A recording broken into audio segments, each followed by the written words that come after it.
Giadich agus Falcha. Hello, agus Falcha. Hello and welcome.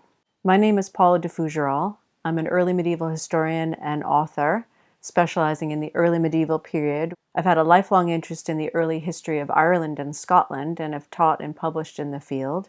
And I'm currently working on a series of historical fiction novels based on the life of Colmcille, or St. Columba, who was an abbot, prince, and statesman who lived in the 6th century and was born in Donegal. Though he lived 1500 years ago, his life still has great meaning for us today because he was a man who literally changed the world. I'd like to thank Donegal County Library Services, Donegal County Council, Derry City, and Strabane District Council for inviting me to be part of Colmcille 1500, which is a year-long commemoration of the 1500th anniversary of Colmcille's birth, which is an initiative that seeks to foster connections that transcend borders, particularly around shared culture, history, and language, just as Colmcille himself did. I am thrilled to be part of it. So why Colmcille? Why write 8 books about his life? What is it about him that still inspires us today? Because to be honest, the 6th century was a long time ago. It's unlike any of our traditional images of the medieval world. It's an entirely different country. The Roman Empire had collapsed, leaving a vacuum of power and chaos in its wake, and barbarian invasions are sweeping across Europe. Civilization is holding on by a thread. It's a world poised between myth and history. And by the 6th century, the peoples who were living in Ireland and in Britain were speaking at least 4 different languages and were worshiping their gods in at least 4 different ways. And there are also innumerable kingdoms, some small, some great, and they're all competing violently for preeminence and power. Pandemic was raging as well, the Justinian plague, the bubonic plague. It wiped out between 35 and 50% of the population. So that's 1 in every 2 or 3 people you know gone.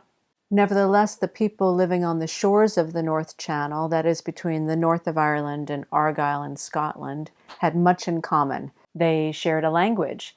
They speak a primitive Irish, which in this period was evolving into Old Irish. They share a material culture, a history, an ideology. We should think of them, in fact, as a maritime province, with the sea between them being not a border, but a highway. So one of the peoples knitting these communities together was Colmcille. Now, I had been studying the early medieval period for a long time before I ever knew he existed. And then one serendipitous day, when I was in a secondhand bookshop in Cambridge, I stumbled across this book, which is a life of St. Columba, or the Vita Sancti Columbae, written by Aedan, who was Colmcille's kinsman and the 9th abbot of Iona, and he lived about 100 years after Colmcille did. In this book, Colmcille just leaps off the page, a living and breathing person.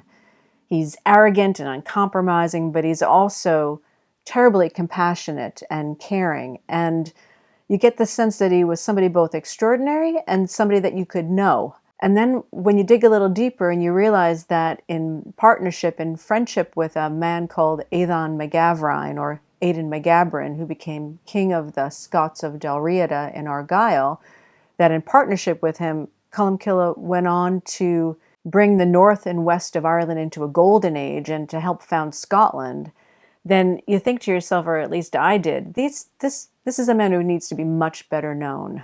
So that's what I've set out to do. So a little bit more about Colmcille. He was born in about 521 on the shores of Loch Garten in Donegal, and he's born into one of the most powerful kin groups of his day, the Kenal, who give Tir Conal its name. And he's cousin to the king, a king who rules the whole northern half of Ireland. And Columba himself is actually Redovna, which means that he himself could become king if he wanted to, but instead he devotes his life to service. And he founds the monastery of Derry in about 545. So everything's going great, he's on a rising curve, and then suddenly in 563 he is chucked out of Ireland for some heinous, unforgivable act. An act that his hagiographer Aedan can't even bring himself to name. So we don't know what he did. The sources won't tell us. but we do know that he was excommunicated and then exiled. And back then, excommunication and exile was not just a spiritual and moral disaster for somebody like Colmcille, it was a death sentence, literally. Because once he's outside of Ireland, he's lost his legal status, he's lost any sort of protection he might have had, so that he could be maimed or enslaved or even murdered by anyone at any time without penalty. So he goes from being one of the most powerful, privileged, and protected men in his society to a pariah with a price on his head. And you'd think that would be the end of him. This is what fascinates and delights me, because he not only survives, he goes on to literally change the world. So this is where my books take up his tale. Exile, the first book in the series, begins in 563, and Columba has just been thrown out of Ireland. He washes up on the shores of the Scottish colony of Dal Riata in Argyll, which is a barbaric backwater place. In fact, it's the least safe place to be in the world at that time because it's a frontier zone, or like the Wild West. It shares borders with the Britons and the Picts, both of whom seek to either subjugate it or annihilate it. And Columba has 12 companion monks with him. 12 friends have insisted on coming into exile with him out of love for him. So he's got to find ways very quickly to house and to feed them. So what he does is he makes his way to the hill fort capital of Dal Riata, which is Dunad Hill Fort in Kilmartin Glen, because he's going to ask the king there for land on which to establish a monastery. But there, things only go from bad to worse, because while we know that King Conall does grant him Iona, it's an empty political gesture, a cruel joke, because Iona doesn't belong to the Scots, it belongs to the Picts. Luckily for Columba, he is taken in by Aedan McGabran, who is the second son of the colony's previous king who had been slain by the Picts, and he's a man with his own host of very pressing problems. And exile brings to life their quest for survival and meaning, and it's a path fraught with blood feuds and lost love and sacrifices and dark gods and monsters. Book 2 in the series, Prophet, begins in 567. In a cruel twist of fate, it's now Aedan who is exiled amongst his enemies, the Picts, and he has married the daughter of the king of the Picts, and they have a son. But back home, Dal Riata is on the brink of civil war, and Colmcille must go into the wilds and find Aedan and bring him home again so that together they can fight to save everything they have come to love. Book 3 in this series, Island Pilgrim, takes up their story in 574. Without giving too much away, I can tell you that Colmcille's monastery of Iona is on course to greatness, but then old enemies from Ireland come calling, and he is forced back there, a place to which he cannot return upon penalty of death. So that's the story thus far. What I'm seeking to do with these books is to bring to life in an historically authentic way the 6th century, but also to bring to life through fiction what kind of man Colmcille was and how he achieved what he achieved, because what he did with his life was extraordinary. We have much to thank him for. He founded the monastery of Derry, as we've said, but also Durrow and many others. That distinctly Irish expression of art in stone, the ring-headed or Celtic cross, for which Ireland and Scotland become famous, they were almost certainly first made on Iona. St. John's Cross of about 770 is the first ever erected in Ireland or Britain. Also, our earliest extant manuscript in Irish, the Codach or Battler, which is a psalter from the late 6th or early 7th century and is the first that we know of to have been illuminated, was written on Iona in the mid-6th century, possibly by Colmcille himself. That impulse to embellish manuscripts with illumination was later to flourish in the wonders of the Book of Durrow and the Book of Kells, written on Iona in about 800. But probably his greatest legacy, his greatest achievement, was the monastery of Iona itself. From its humble beginnings in exile, Iona went on to head a monastic confederation with houses in Ireland and Scotland and Pictland and the lands of the Saxons. And what's more, missionaries who were trained on Iona or in the other Columban houses went on to seed Europe with learning. Iona became one of the most hallowed places in Christendom, one of the principal places of pilgrimage in the West. It was the place to be buried.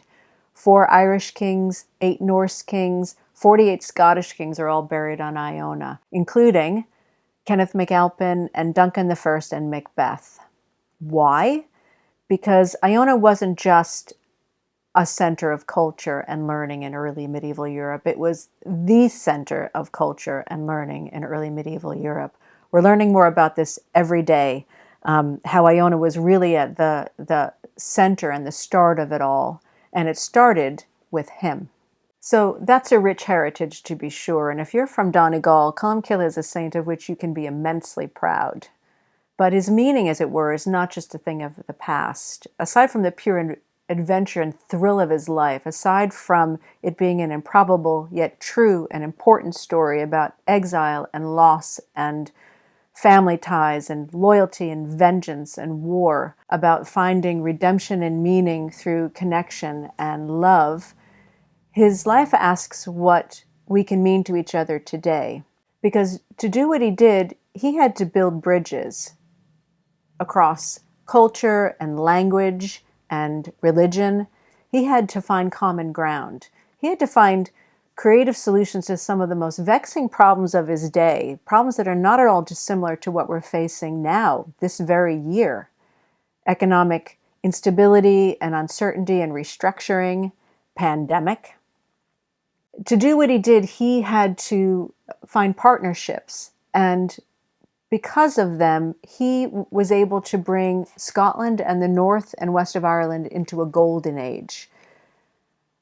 And I'd like to think that if he could do that, if he could find solutions and if he could find meaning in the joy of living and of caring for one another, then so can we. I hope you enjoy reading the Chronicles of Iona. I really love writing these books. The 4th book in the series, Cradle of Saints, will be launched to coincide with the 1500th anniversary of Colmcille's birth on the 7th of December. That's the culmination of this year-long celebration.